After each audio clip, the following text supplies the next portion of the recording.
Hi, I'm Lori Allen, the director of Great Escape Publishing. A few years ago, I was the travel hacking queen. I rarely flew in coach class, and I stayed on top of all the best deals. These days, though, I have two small kids, and my options to fly are limited. I can't rack up points by flying like I used to. I need to get my elite status and free flight upgrades another way. So I spent the week looking back into it, starting with the tricks I used in the past to gain elite status and travel free. Here's what I found.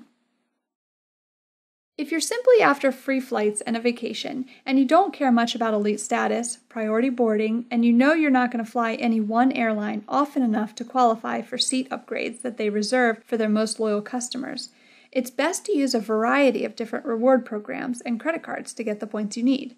Here are a few of my favorites, but note, you should never sign up for a travel reward card you intend to carry a balance on. The interest rates are way too high to make it worth the points you earn.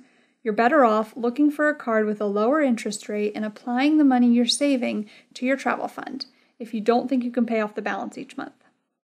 Here are a few of my favorites. The Chase Ink Plus Business Card, the Chase Ink Bold Business Card, Chase Sapphire Preferred Credit Card. Consider this. The average family of four spends $800 a month on groceries alone in the United States. And if you live in more expensive areas like New York, San Francisco, DC, or San Jose, or you eat mostly organic foods, you probably spend more. Some families push the $2,000 a month mark.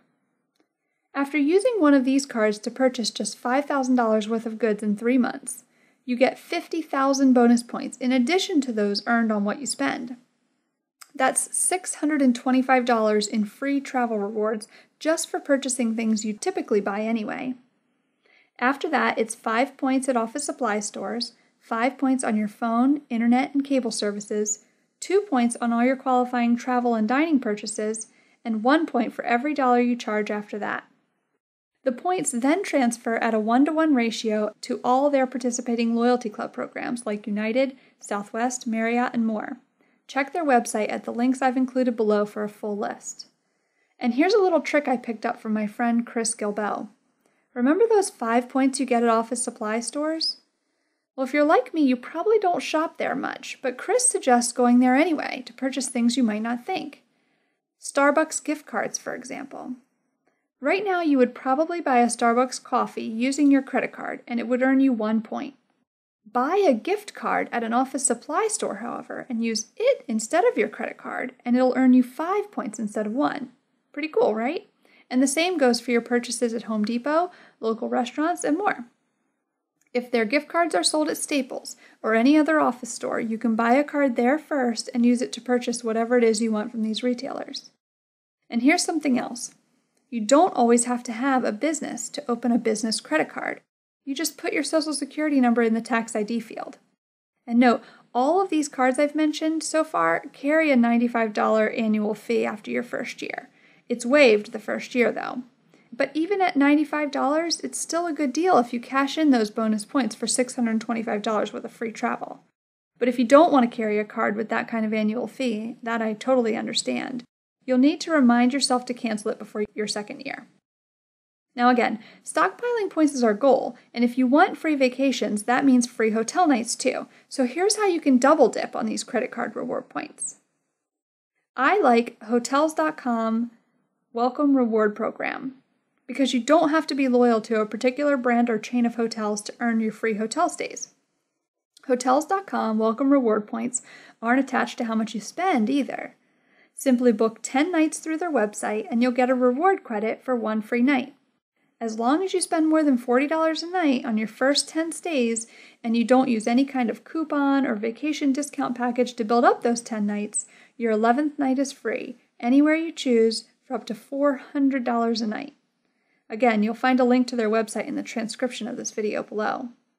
So you can essentially book your hotel nights here and double dip, 2 times the Chase Ultimate Reward points for every dollar spent, and 1 Hotels.com welcome reward point for each night slept. And here's how you can triple dip on these credit card reward points with Marriott, Starwood, Hilton, and Hyatt. Right now, for instance, Hyatt's Endless Possibilities promotion offers 1 free night for every 5 nights booked when you register your Hyatt Gold passport number on their website by March 31st and book your stays before the end of April.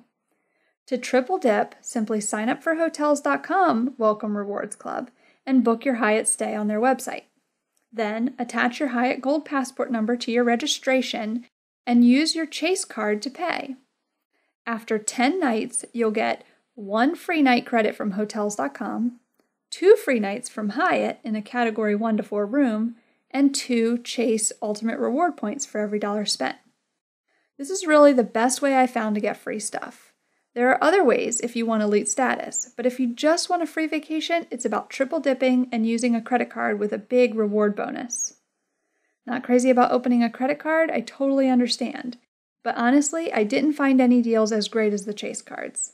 The only other offer that I found that even comes close to this one is from Fidelity, and it requires that you have at least $25,000 worth of money to move into one of their bank accounts. I'll include the link to the Fidelity deal below.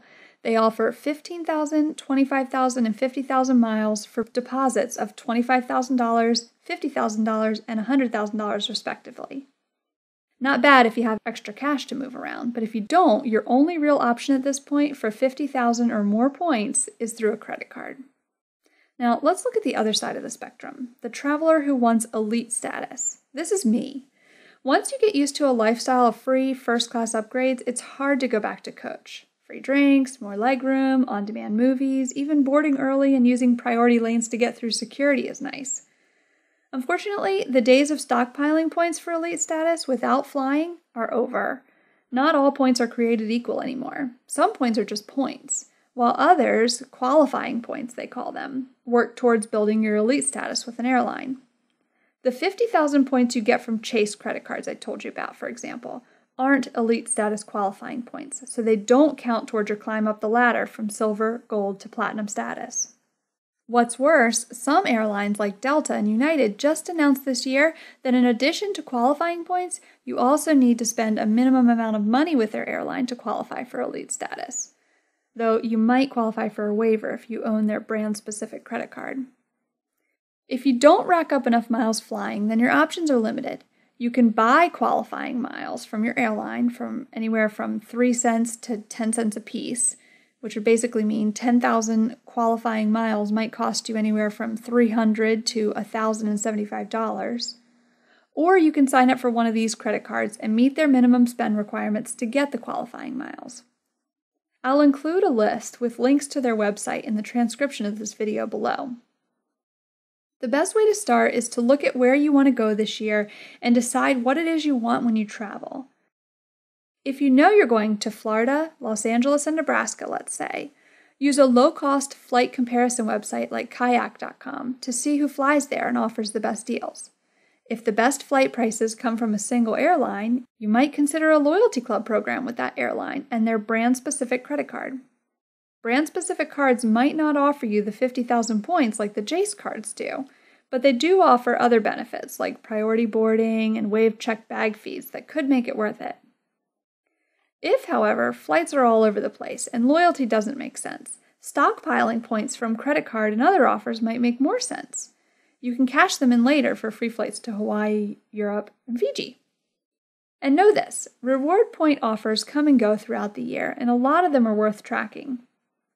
If you have some time, you'd do well to stay on top of these deals. If you don't, you could also consider paying someone to do it for you. The Travel Cartel is a service I just recently started using. They charge $25 a month to stay on top of these deals for you, and they promise that you'll earn at least one free flight every 3 months with what they find. Not a bad deal if you ask me. I'll include their link below too. And remember, none of this is worth it if you intend to carry a balance on the cards you choose. Play wisely and have fun.